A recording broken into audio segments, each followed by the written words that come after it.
We say, Christine, how are people trafficked? And I'll just tell you a couple of stories and then show you a DVD and continue, of just some girls in the shelter now. Girls that thought they were going to get a job. They've come out of extreme poverty in villages.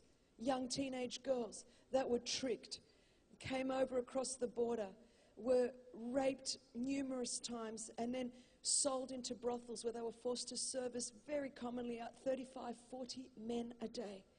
One young girl, 14 years old, that's in our shelter now, her mother sold her when she was 2 years old. She was in 6 different trafficking rings in Eastern Europe. By the time we got her, you could imagine the mess this young girl's life was in.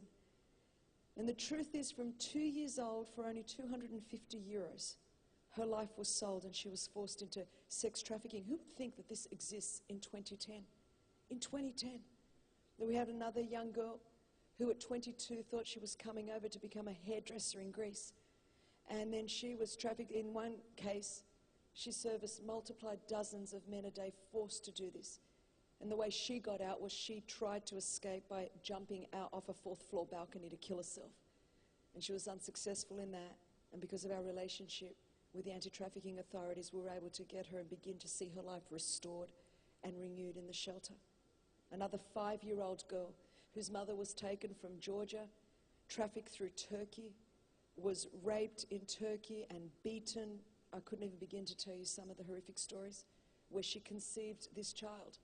They tried to take the child and they didn't, because they worked out that she would be calmer if she kept the child. And then at 5, they were going to separate the mother and the child and put the child in one of those orphanages where they're literally just kind of like steel beds, and they come in and hose them at night without any love, any touch. And we were able to intervene in that and help the mum and the baby stay together and get all the adequate legal paperwork and begin a process of restoration. The girls are normally worth about $250,000 a year to a trafficker. And then often if they fall pregnant, they take them across the border to what they call infant farms, where they give birth to the babies and then sell those children into pedophile rings. And it just gets worse and worse as you go down. And often if the girls, often before they die too, it is not unusual that they will harvest their organs and sell their organs on the black market.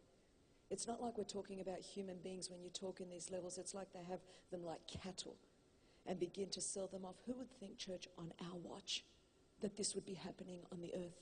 And not just once or twice, but we're talking by the millions.